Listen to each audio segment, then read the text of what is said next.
ആകാശവാണി.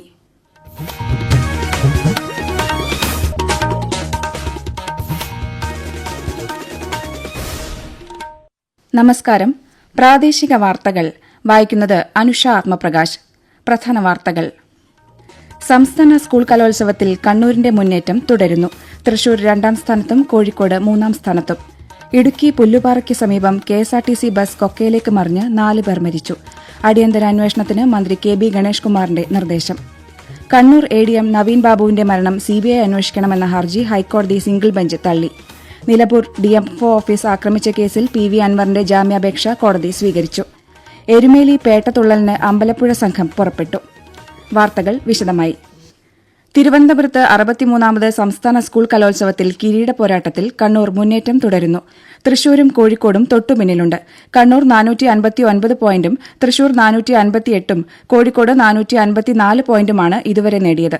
249 മത്സരങ്ങളിൽ 120 എണ്ണമാണ് ഇതുവരെ പൂർത്തിയായത്. ഇടുക്കി ജില്ലയിലെ പുല്ലുപാറയ്ക്ക് സമീപം KSRTC ബസ് കൊക്കയിലേക്ക് മറിഞ്ഞ് 4 പേർ മരിച്ചു. 33 യാത്രക്കാർക്ക് പരിക്കേറ്റു.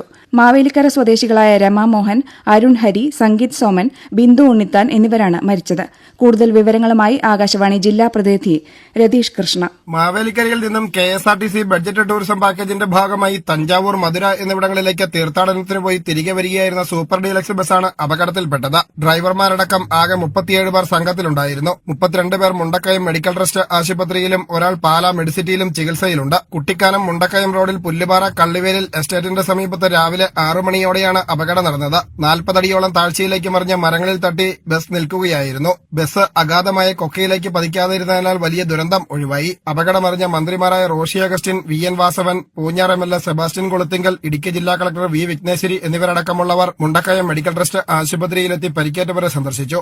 ഇടുക്കിയിൽ KSRTC ബസ് മറിഞ്ഞ സംഭവത്തിൽ അടിയന്തര അന്വേഷണത്തിന് മന്ത്രി KB ഗണേഷ് കുമാർ നിർദ്ദേശം നൽകി. Enforcement joint transport commissioner R രാജീവിനോടാണ് മന്ത്രി റിപ്പോർട്ട് ആവശ്യപ്പെട്ടത്. പുല്ലുപാറ അപകടത്തിന്റെ പശ്ചാത്തലത്തിൽ ഇന്നത്തെ തൊടുപുഴ താലൂക്ക് അദാലത്ത് മാറ്റി. പുതിയ തീയതി പിന്നീട് അറിയിക്കുമെന്ന് ജില്ലാ കളക്ടർ പറഞ്ഞു. കണ്ണൂർ ADM നവീൻ ബാബുവിന്റെ മരണം CBI അന്വേഷിക്കണമെന്നാവശ്യപ്പെട്ട് ഭാര്യ മഞ്ജുഷ സമർപ്പിച്ച ഹർജി ഹൈക്കോടതി സിംഗിൾ ബെഞ്ച് തള്ളി. പ്രത്യേക സംഘത്തിന്റെ അന്വേഷണം തുടരാമെന്ന് ഹർജി പരിഗണിച്ച ജസ്റ്റിസ് കൌസർ എടപ്പകത്ത് വ്യക്തമാക്കി. അന്വേഷണം സ്വതന്ത്രവും നീതിയുക്തവുമായിരിക്കണമെന്നും കണ്ണൂർ റേഞ്ച് DIG മേൽനോട്ടം വഹിക്കണമെന്നും കോടതി ആവശ്യപ്പെട്ടു. അന്വേഷണ പുരോഗതി ഹർജിക്കാരിയെ അറിയിക്കണം. മഞ്ജുഷയുടെ ഹർജിയിൽ ഉന്നയിച്ചിരിക്കുന്ന കാര്യങ്ങൾ അന്വേഷണത്തിന് വിധേയമാക്കണമെന്ന് കോടതി നിർദ്ദേശിച്ചു. അന്വേഷണം പൂർത്തിയാക്കിയാൽ റിപ്പോർട്ടിന്റെ കരട് DIG അംഗീകരിച്ച ശേഷമേ അന്തിമ റിപ്പോർട്ട് സമർപ്പിക്കാവൂ എന്ന് കോടതി ഉത്തരവിൽ പറയുന്നു. അതേസമയം ഹൈക്കോടതി സിംഗിൾ ബെഞ്ച് ഉത്തരവിനെതിരെ അപ്പീൽ നൽകുമെന്ന് നവീൻ ബാബുവിന്റെ ഭാര്യ മഞ്ജുഷ പറഞ്ഞു. നിയമപോരാട്ടം ഏതറ്റം വരെയും തുടരുമെന്നും അവർ അറിയിച്ചു. നിലമ്പൂർ DFO ഓഫീസ് ആക്രമിച്ച കേസിൽ റിമാൻഡിലായ PV അൻവർ MLAയുടെ ജാമ്യാപേക്ഷ കോടതി സ്വീകരിച്ചു. കേസ് സംബന്ധമായ റിപ്പോർട്ട് സമർപ്പിക്കാൻ നിലമ്പൂർ 1ാം ക്ലാസ് മജിസ്ട്രേറ്റ് കോടതി പോലീസിനോട് ആവശ്യപ്പെട്ടു. ഇന്നലെ രാത്രി 10ഓടെ നിലമ്പൂർ ഒതായിയിലെ വീട്ടിൽ നിന്ന് DYSPയുടെ നേതൃത്വത്തിലാണ് അൻവറിനെ അറസ്റ്റ് ചെയ്തത്. മജിസ്ട്രേറ്റിന് മുൻപാകെ ഹാജരാക്കിയ അൻവറിനെ 14 ദിവസത്തേക്ക് റിമാൻഡ് ചെയ്യുകയായിരുന്നു. PV അൻവറിന്റെ അറസ്റ്റിനു പിന്നിൽ പ്രതികാര രാഷ്ട്രീയമാണെന്ന് പ്രതിപക്ഷ നേതാവ് VD സതീശൻ ആരോപിച്ചു. സ്വന്തം നിയോജക മണ്ഡലത്തിൽ വന്യജീവി ആക്രമണം ഉണ്ടായാൽ MLAയ്ക്ക് മാറി നിൽക്കാനാവില്ലെന്നും അദ്ദേഹം മാധ്യമങ്ങളോട് പറഞ്ഞു. മുഖ്യമന്ത്രിയുടെ ഓഫീസിലെ ഉപജാപക സംഘത്തെ വിമർശിച്ചാൽ എന്തും ചെയ്യുമെന്നതിന്റെ തെളിവാണ് അൻവറിന്റെ അറസ്റ്റെന്നും സതീശൻ അഭിപ്രായപ്പെട്ടു. എല്ലാ നടപടിക്രമങ്ങളും പൂർത്തിയാക്കിയായിരുന്നു PV അൻവറിന്റെ അറസ്റ്റെന്ന് LDF കൺവീനർ TP രാമകൃഷ്ണൻ പറഞ്ഞു. നിയമവാഴ്ച ഉറപ്പാക്കേണ്ടത് ഗവൺമെന്റിന്റെ ഉത്തരവാദിത്വമാണ്. അൻവറിന്റേത് അടഞ്ഞ അധ്യായമാണെന്നും അദ്ദേഹത്തിന് താരപരിവേഷം കൊടുക്കുന്നത് മാധ്യമങ്ങളാണെന്നും LDF കൺവീനർ വാർത്താലേഖകരോട് പറഞ്ഞു. PV അൻവറിനെതിരായ പോലീസ് നടപടി അനുചിതമെന്ന് മുസ്ലിം ലീഗ് ദേശീയ ജനറൽ സെക്രട്ടറി PK കുഞ്ഞാലിക്കുട്ടി പറഞ്ഞു. വനനിയമ ഭേദഗതി നിയമം ജനവിരുദ്ധമാണെന്നും അതിനെതിരായാണ് അൻവർ സമരം ചെയ്തതെന്നും കുഞ്ഞാലിക്കുട്ടി മാധ്യമങ്ങളോട് പറഞ്ഞു. ജനപ്രതിനിധി എന്ന നിലയിൽ PV അൻവറിന് കിട്ടേണ്ട ജനാധിപത്യ മര്യാദകൾക്കും നിയമപോരാട്ടങ്ങൾക്കും മുസ്ലിം ലീഗിന്റെ പിന്തുണയുണ്ടാകുമെന്ന് പാർട്ടി സംസ്ഥാന സെക്രട്ടറി KM ഷാജി പറഞ്ഞു. ആദിവാസി യുവാവിനെ ആന ചവിട്ടിക്കൊന്നപ്പോൾ ജനപ്രതിനിധി എന്ന നിലയിൽ പ്രതികരിച്ചതിനാണ് അൻവറിന്റെ അറസ്റ്റെന്നും ഷാജി കോഴിക്കോട്ട് അഭിപ്രായപ്പെട്ടു. 15ാം കേരള നിയമസഭയുടെ 13ാം സമ്മേളനം ഈ മാസം 17-ന് ആരംഭിക്കും. ഗവർണറുടെ നയപ്രഖ്യാപന പ്രസംഗത്തോടെയായിരിക്കും സമ്മേളനത്തിന് തുടക്കമാകുന്നത്. മാർച്ച് 28 വരെയാണ് സഭ സമ്മേളിക്കുക. കേന്ദ്ര ബജറ്റിന് മുന്നോടിയായി ധനമന്ത്രി നിർമ്മല സീതാരാമൻ തൊഴിലാളി യൂണിയനുകളുമായി ന്യൂഡൽഹിയിൽ കൂടിക്കാഴ്ച ആരംഭിച്ചു. സഹമന്ത്രി പങ്കജ് ചൌധരിയും വിവിധ വകുപ്പ് സെക്രട്ടറിമാരും ചർച്ചയിൽ പങ്കെടുക്കുന്നുണ്ട്. ഡൽഹിയിൽ ഹ്യൂമൻ മെറ്റാ ന്യൂമോ വൈറസിനെതിരെ ജാഗ്രതാ നിർദ്ദേശം നൽകി.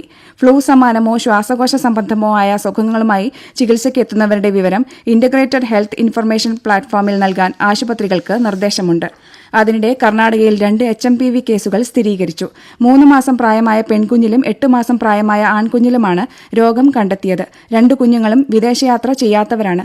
ഇരുവരും രോഗമുക്തരായതായി ആരോഗ്യ മന്ത്രാലയം അറിയിച്ചു. തമിഴ്നാട് നിയമസഭയിൽ നയപ്രഖ്യാപന പ്രസംഗം നടത്താതെ ഗവർണർ RN രവി ഇറങ്ങിപ്പോയി. ദേശീയഗാനത്തെയും ഭരണഘടനയെയും അപമാനിച്ചതായി പിന്നീട് രാജ്ഭവൻ കുറ്റപ്പെടുത്തി. സഭാ സമ്മേളനത്തിന് ഗവർണർ എത്തിയപ്പോൾ ദേശീയഗാനത്തിന് പകരം തമിഴ് തായ്വാഴ്ത്താണ് ആലപിച്ചതെന്നും ഗവർണർ ആവശ്യപ്പെട്ടിട്ടും ദേശീയഗാനം ആലപിക്കാൻ തയ്യാറായില്ലെന്നും രാജ്ഭവൻ കേന്ദ്രങ്ങൾ അറിയിച്ചു. പ്രാദേശിക വാർത്തകളാണ് കേൾക്കുന്നത്.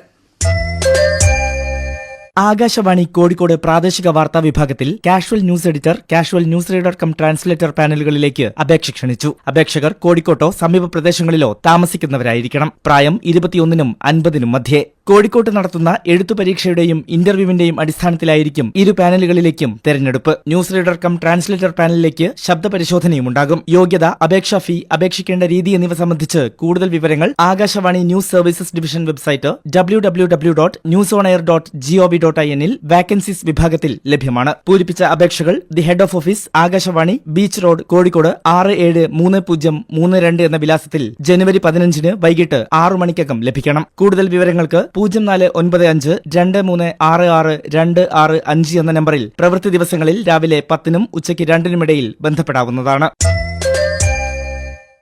ചരിത്രപ്രസിദ്ധമായ എരുമേലി പേട്ടതുള്ളലിന് അമ്പലപ്പുഴ സംഘം പുറപ്പെട്ടു. രാവിലെ സമൂഹ പെരിയോൻ N. ഗോപാലകൃഷ്ണപിള്ളയുടെ നേതൃത്വത്തിലാണ് സംഘം യാത്ര തിരിച്ചത്. മാളികപ്പുറങ്ങൾ ഉൾപ്പെടെ 250 പേർ രഥഘോഷയാത്രയെ അനുഗമിക്കുന്നുണ്ട്. ശാരീരിക അസ്വസ്ഥത അനുഭവപ്പെട്ടതിനെ തുടർന്ന് തിരുവല്ലയിലെ സ്വകാര്യ മെഡിക്കൽ കോളേജിൽ ചികിത്സയിൽ കഴിയുന്ന SNDP യോഗം ജനറൽ സെക്രട്ടറി വെള്ളാപ്പള്ളി നടേശനെ മുഖ്യമന്ത്രിയും മന്ത്രിമാരും കോൺഗ്രസ് നേതാവ് രമേശ് ചെന്നിത്തലയും സന്ദർശിച്ചു. ശനിയാഴ്ച കൊല്ലത്ത് നടന്ന SNDP തെക്കൻ മേഖലാ സമ്മേളനത്തിൽ പങ്കെടുത്ത ശേഷം കണിച്ചുകുളങ്ങരയിലേക്ക് മടങ്ങുന്നതിനിടെ ശ്വാസതടസ്സമുണ്ടായതിനെ തുടർന്നാണ് അദ്ദേഹത്തെ ആശുപത്രിയിൽ പ്രവേശിപ്പിച്ചത്. ജയ്പൂരിൽ നാളെ ആരംഭിക്കുന്ന 69ാമത് നാഷണൽ വോളിബോൾ ചാമ്പ്യൻഷിപ്പിൽ പങ്കെടുക്കുന്ന കേരളത്തിന്റെ പുരുഷ ടീമിനെ U. അബ്ദുൾ റഹീമും വനിതാ ടീമിനെ അശ്വതി രവീന്ദ്രനും നയിക്കും. ടീമിന് സംസ്ഥാന volleyball technical committee chairman CK Usman ഹാജിയുടെ നേതൃത്വത്തിൽ യാത്രയയപ്പ് നൽകി. ISL ഫുട്ബോളിൽ ഇന്ന് east Bengal FC Mumbai city FCയെ നേരിടും. വൈകിട്ട് 7:30-ന് കൊൽക്കത്തയിലാണ് മത്സരം. കണ്ണൂർ കല്യാശ്ശേരി മണ്ഡലത്തിൽ ഔഷധഗ്രാമം 2ാംഘട്ട പദ്ധതിയുടെ ഭാഗമായി കൃഷി ചെയ്ത കുറുന്തോട്ടി വിളവെടുപ്പ് ആരംഭിച്ചു. രാവിലെ ഏഴോം പഞ്ചായത്തിലെ പാറമലിൽ M. വിജിൻ MLA വിളവെടുപ്പ് ഉത്സവം ഉദ്ഘാടനം ചെയ്തു. മണ്ഡലത്തിലെ 9 പഞ്ചായത്തുകളിലായി 100 ഏക്കറിലാണ് കുറുന്തോട്ടി കൃഷി ചെയ്തത്. വിളവെടുത്ത കുറുന്തോട്ടിയും വിത്തും സംസ്ഥാന പൊതുമേഖലാ സ്ഥാപനമായ തൃശൂരിലെ മറ്റത്തൂർ ലേബർ കോൺട്രാക്ട് സൊസൈറ്റി വഴി ഔഷധിയാണ് ശേഖരിക്കുന്നത്. Confederation of central government employees and workers 14ാം സംസ്ഥാന സമ്മേളനം കൊച്ചിയിൽ സമാപിച്ചു. സംസ്ഥാന പ്രസിഡന്റായി N. വിനോദ് കുമാറിനെയും ജനറൽ സെക്രട്ടറിയായി GR പ്രമോദിനെയും തെരഞ്ഞെടുത്തു. സംസ്ഥാനത്തെ എല്ലാ വീടുകളിലെയും സ്ഥാപനങ്ങളിലെയും ജൈവമാലിന്യ സംസ്കരണ സംവിധാനങ്ങളുടെ ഗുണനിലവാരം വിലയിരുത്താൻ സർവേ ഇന്ന് ആരംഭിക്കും. മാലിന്യമുക്തം നവകേരളം ജനകീയ ക്യാമ്പയിന്റെ ഭാഗമായാണ് സർവേ.